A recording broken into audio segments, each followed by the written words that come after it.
Banang ai men siam bat ban petsutu pat ba halor kejing koridor bat kejing longkong san ban ai senam. Ban long kejing kerku pat nak bentaki wegi beri kebedan kam kerki. Ha kalai potre ku jemang arajar arpulai ke menteri beri kemi ekatnat kokat kakya I Dr. Amperin Lengdo bat WMLA kanongko konstituensi ba Meral Bon Siam kilami shikmat ban ai senam leng bak program ka bekerpang ke belap penlong ha ka parish hall hanongpo.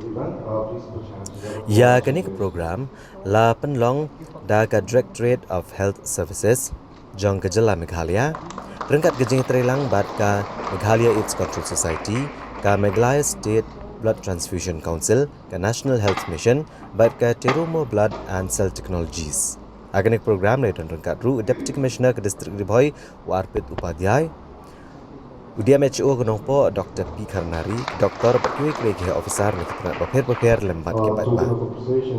Habagran akan digesngi Dr. Amperin Lengdo ila pensyai bagi beliau kemdai ban sutu bakla. Mereka di bandan kejing sutu alur kejing koridor ban ai senam.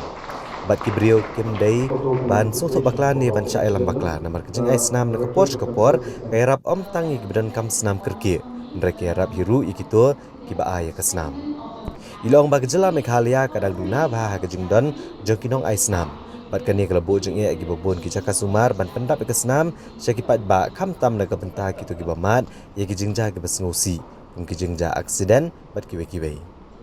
I Dr. Amperin bat ubak Meral Bon Siam kila kentu ki pat ba bagam dai ban tiang. Hendrai ban mi syakmat ban ai sobhaya la ke senam. Kenang bagan long kejing yarap kejing kerku kiwe.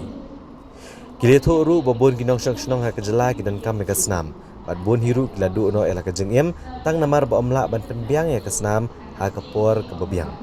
Kumta kila kentu ya baro bakim de bantiang bat bagi de ban mi syakmat ban den bentalang ha ke ban yarap ban pelat ya kejeng em jong ki breu ke badan kam yaka. Saving of lives in our communities and societies. The very fact that blood donation is very vital in the community is seen when each family faces a situation where, because of the requirement of blood, family members face a lot of problems.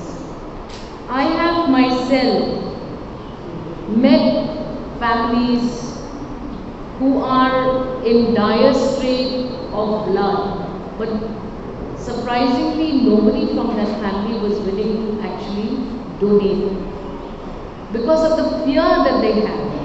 Ever since I gave blood donation, I have to come like this, I have to come like that, I have to come like this.